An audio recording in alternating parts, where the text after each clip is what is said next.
Have you seen this little blue box on the internet?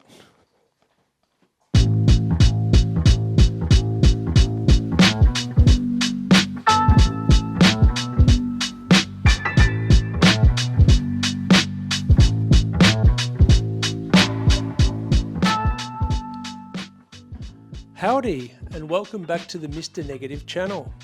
Today we're going to take a look at Silver Screen Negative. Now, Silver Screen Negative is one of my favourite films rolled up inside some of my favourite packaging. Earlier on in the year, I was lucky enough to head out on a hot summer's day and do a photo shoot with the lovely Liberty. Her details are below if you want to know more about her. And what better film to shoot than Silver Screen Negative? Silver Screen Negative is a daylight balance film, ISO 200, and has a cinematic feel. Perfect for a bright summer's day. Now, these first series of shots were backlit. And for those who are not familiar with the term backlit, it's when the light is coming from behind your subject rather than in front.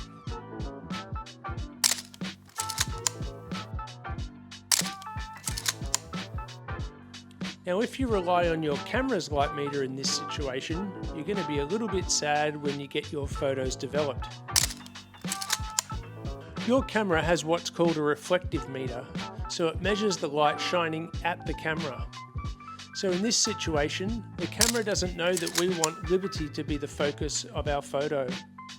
All it sees is the sun shining directly into the lens, and therefore Liberty will be severely underexposed. So in this instance, I use my Sekonic L-308 Light Meter. And what you do with this one is you put it on incident mode, and it means you can just put it in front of your subject like this and click the button, and it takes a reading of the light that's falling directly on your subject. And that way it avoids any of the backlit lighting that could confuse your camera.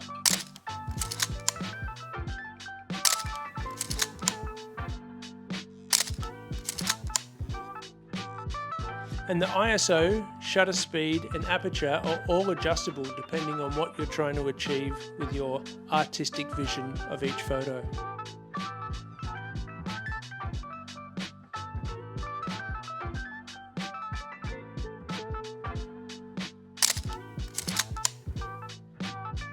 Getting the right exposure is absolutely critical with film photography. And exposure also has a big part to play in relation to the colours that you get out of film. Overexposing will lighten the colours and make them look more pastel looking, and underexposing will desaturate and dull the colours as well as produce more grain. If you'd like to nail your exposure every time, I'm happy to say that the Sekonic L-308 is now available on the Mr. Negative website, so you can head over there and grab one.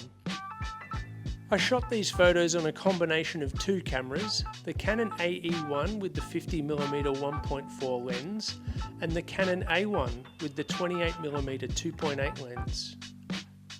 Now, I know there's a lot of people out there thinking that they need to drop thousands on a Contax or a Leica to take good photos. But both of my cameras were around $200 each. Now, there's nothing wrong if you like expensive stuff. I once spent $4,000 on a single pair of shoes. But I'm just letting the budget-conscious people out there know that you don't need to spend thousands to get great photos. Both Canon and Nikon have great lenses at affordable prices. My suggestion is to check out any of the Japanese sellers on eBay. They are overly honest and reliable. None of these photos are sharpened, they are straight from the scanner. I just take my time making sure I'm 100% in focus before hitting the shutter. And one of the biggest bonuses shooting on film rather than digital is that film is sharp enough to capture enough detail, but then it's very flattering on the skin at the same time.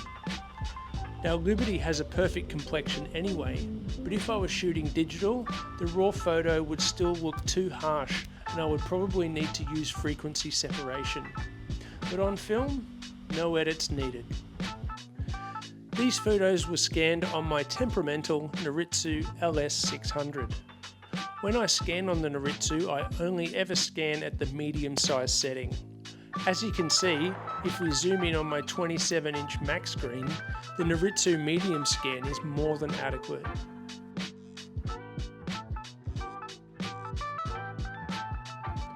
So I guess what they say is right. Size doesn't matter. Thanks for tuning in again, and feel free to head over to mrnegative.com.au to pick up a roll of silver screen negative, or perhaps your very own Sekonic light meter. See you in the next one.